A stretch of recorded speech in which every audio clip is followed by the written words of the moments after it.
حضور یہ سورہ انفال کی آیت 25 میں ہے وَعَلَمُوا أَنَّ اللَّهَ يَحُولُ بَيْنَ الْمَرْءِ وَقَلْبِهِ. ٹھیک ہے. یہاں پر قلب کو مرء سے الگ کس طرح کرتی ہے؟ قلب کا قرآن کریم میں جو استعمال ہے وہ آخری جو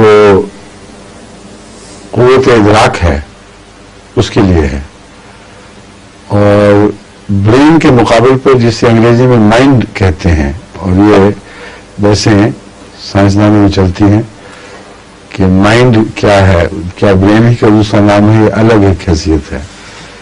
تو اکثر صاحب علم جو اس موضوع سے تعلق رکھنے والے بڑے چوٹی کے ڈاکٹر ہیں، ان کا یہ رجحان ہے، اکثر نہیں تو بعض بہت چوٹی کے ڈاکٹروں کا یہ رجحان ہے کہ مائنڈ الگ ہے اور برین الگ ہے. برین اس مادی کمپیوٹر کا نام ہے جو ہر انسان کو حسب توفیق مہیا ہوتا ہے، اور مائنڈ اس کی اس آخری سے اکائی کہا جاتا ہے جو اس کمپیوٹر کو استعمال کرتی ہے اور اس سے نتائج اخذ کر کے کسی ایسی صورت میں اسٹور کرتی ہے جس کا مادے سے تعلق نہیں، وہ ایک روحانی شکل ہے. قرآن کریم میں قلب کا اور فؤاد کا ذکر جہاں جہاں ملتا ہے وہاں اس آخری صورت میں ملتا ہے. چنانچہ جب آنکھوں اور کانوں پر پردے ڈالنے کا ذکر ہے وہاں دل پر مہر کا حکم ذکر ملتا ہے. وہ دل کی مہر سے مراد وہ مہر ہے جس کے نتیجے میں جو کچھ بھی ہماری قوت ادراک ہے جو باہر سے پیغام لے کر ان کو کمپیوٹرائز کر کے پھر نتائج اخذ کرتی ہے، وہ جو اندھی ہو جائے یا اس کے اوپر مہر لگ جائے، اس کے اندر صلاحیت نہ رہے صحیح سوچ اور صحیح جغالی کرنے کی، تو اس وقت وہ دل کی مہر کا ذکر ملتا ہے. بس یہاں قلب اور مرا میں یہ فرق ہے.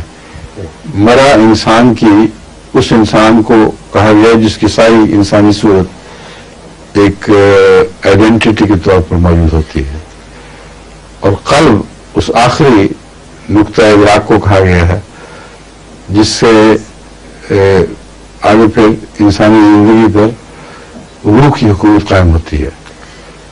تو اللہ تعالیٰ فرماتا ہے بین المرء و قلبہ، وہ جتنے بھی احکامات اوپر سے جاری ہوتے ہیں وہ جسم کے نظام پر، خواہ اس نظام کا جو بھی آپ نام رکھیں اس کا نظام جو ہے وہ اعصابی بھی ہے، عضلاتی بھی ہے، اور کئی قسم کے جسمانی نظام ہیں.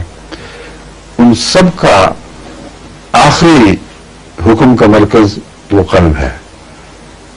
جب تک وہاں سے ریفر ہو کے چیز واپس نہ آئے یہ نظام جاری نہیں رہ سکتا، اور لمحہ بلمحہ اس طرف رجوع ہوتا ہے، وہاں سے احکام آتے ہیں.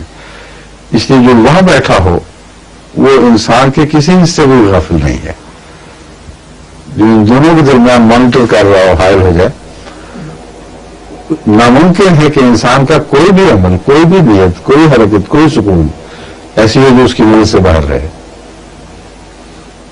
سمجھے؟